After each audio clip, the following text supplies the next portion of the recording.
I have nothing to apologize for because I did not sexually assault Jack Wright.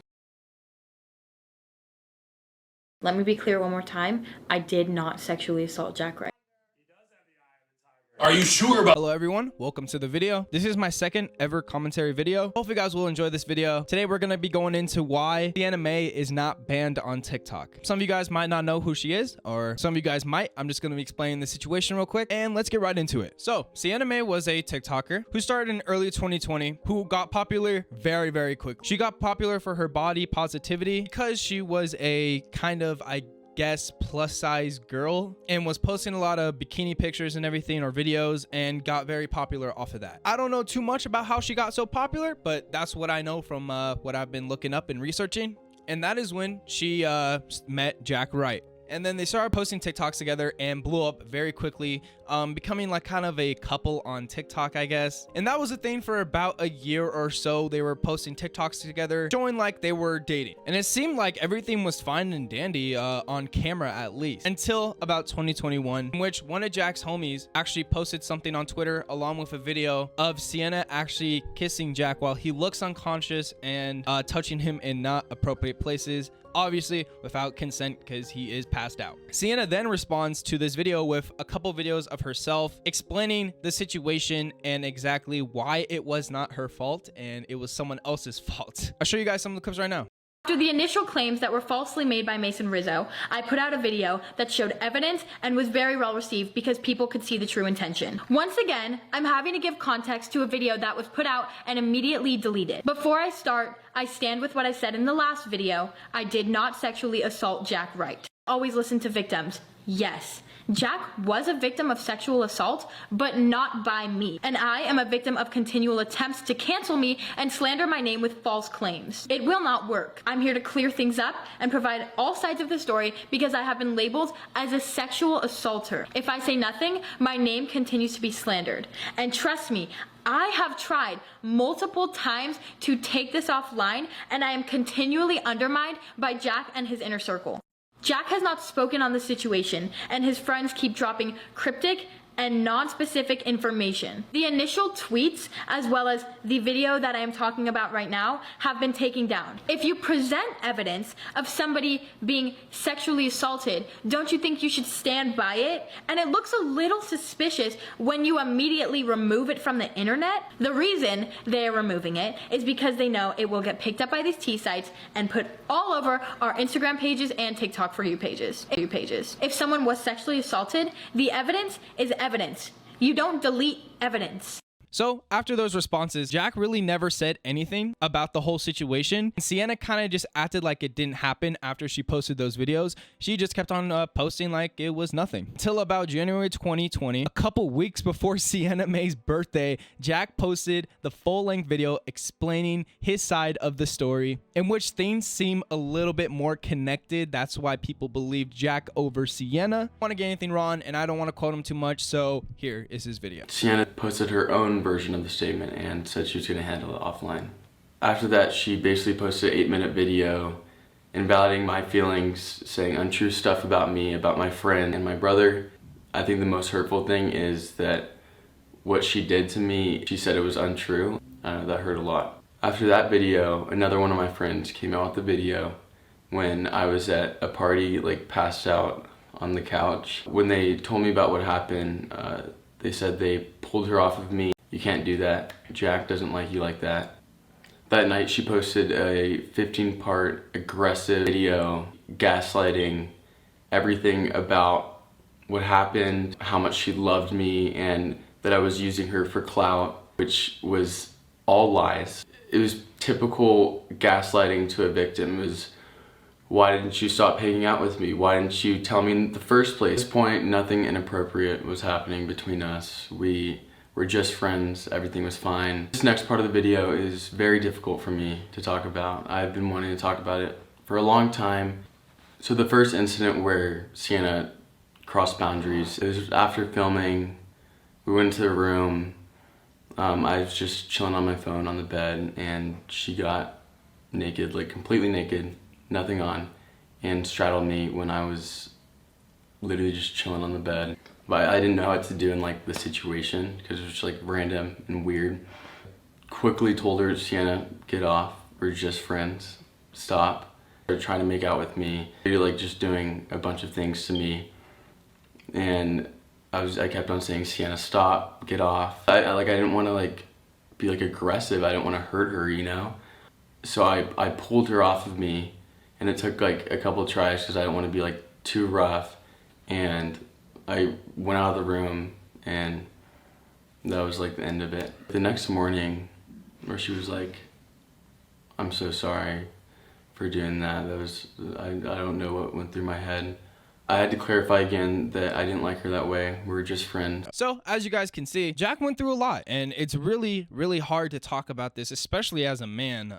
Explaining that this happened to you, it must be like one of the hardest things in the world to do, and really sucks that he had to go through that. So, about a month or so after Jack's video, Sienna then goes on to this podcast that is a TikTok influencer podcast named BFFs. I really don't recommend watching this interview because the people on there are very biased towards Sienna, and I really just don't recommend watching it if you kind of want to hear both sides, because they really don't ask a lot of questions, especially since she pulled up with a bunch of lawyers. I'll play some of the clips for you guys right now so you guys can know what I'm talking about. And they do ask a couple questions like why she's there with a bunch of lawyers if she's not guilty. That just makes her look a lot more guilty.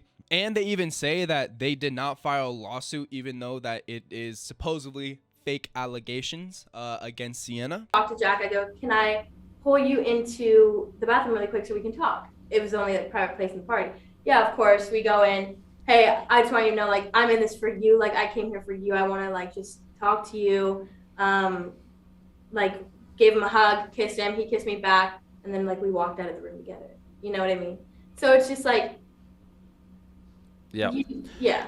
So, and we'll get into, we cut you off on why the lawyer and the forensics. We'll get to that in a second, but I think this is questions first. Motivation. Like, do you, and it's something I've wrestled with, do you have any idea, like, why this is going on? Because it doesn't seem like there was some huge incident that would have predicted any of this. So, like, what, like, why? Why is this going on? It doesn't seem like it's healthy or good for either of you. Right. It's not like there's no way Jack's enjoying himself right now. Like he's getting dragged into crazy shit too. So it's like, what would have been his motive? So you guys just saw that clip, and as you can see, Dave Portnoy and the other people there really don't do any help for Jack at all. They do no justice for him. They're really just trying to help Sienna during this whole entire interview. They even say, as you saw, like, what was Jack's motivation, dude? His motivation was to hopefully try and get some justice, which was not done at all because of assholes like this guy trying to protect. So I do want to talk about this one clip where Dave kind of asked Sienna, like, oh, so was there any red flags about the situation or the relationship? Like I said, they are very biased towards Sienna in this interview. Pretty much the hardest question that they asked was in the beginning when they said, oh, why did you bring all your lawyers on with you? That was pretty much the hardest question during the whole entire interview that actually mattered. So Dave Portnoy goes on to say, so why didn't you stop making videos with Jack, or why didn't Jack stop making videos with you? I'm sorry. And he pretty much explains an abusive relationship. Like, oh, if he didn't like it so much, why didn't he just stop making videos with you? Well, then why do girls that get beaten by their husbands stay with their husband? Because they are stuck in that situation, in that abusive situation. That is literally what an abusive relationship is. I just really wanted to say that. Also, Dave, your camera is so fucking shaky, dude. Okay, you just need to stop touching your desk, because every time you touch your desk, your camera shakes. Stop. Looking back on it, total shock. There was nothing where you're like, maybe something weird is happening between us that would, I don't think anyone can predict what happened, but that it just, I guess, red flags, like, there's something going on, because you were making a ton of content with him. And even one of the things that stuck out to me, and again, the only truly people who know what happened are you and he. You and Jack, yeah. Yeah, that I was struck by him saying he made it seem like this was repeated behavior, but then he kept making videos with you. Like, it's like he'd say something happened, and then you guys would hang out and make more videos. Almost my original thought, again, it's not an excuse either way, it's like, well, why do you keep doing this? Like, you're saying there's these things happening, you don't like it, it's uncomfortable, and then you make more content together. So there's anything in the lead up where you're like, this relationship is crumbling? And you guys may be asking yourselves, so what happened to Sienna after this whole mess? So Sienna ended up taking a 4-month break from everything on social media, from Instagram, YouTube, TikTok, everything. And then she posted this video in response to her being canceled. Enjoy. Take a month off of social media due to the negativity surrounding my platform. It was honestly one of the most difficult times in my life for many reasons. But through struggle, I found clarity within myself and with who I want to surround myself with. My purpose in this life is to create. And whether that's silly TikTok dances or showing unedited photos of myself, creating and inspiring is what fulfills me. I know that this is why God and the universe have given me this platform. I preach self-love, but that takes time and patience. Now, more than ever, I feel proud of the person that I am. Even if I can only inspire one person, I will have done what I was put on this earth to do. We're all learning and growing, and more than anything, I'm beyond thankful for my family, friends, partnerships, and supporters. There's a song by Sam Smith that I think a lot of people my age can relate to. I hope this can inspire you.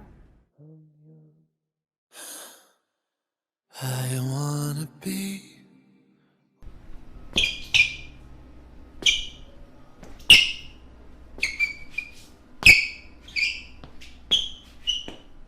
So that was her official response to all the controversy, including the allegations. She kind of just said, hey, let's dance. And that was it. She posted that and pretty much said, fuck cancel culture, gonna dance instead. So you may be wondering, okay, that was a lot of stuff that happened. What exactly happened to her? And I'll answer this for you right now.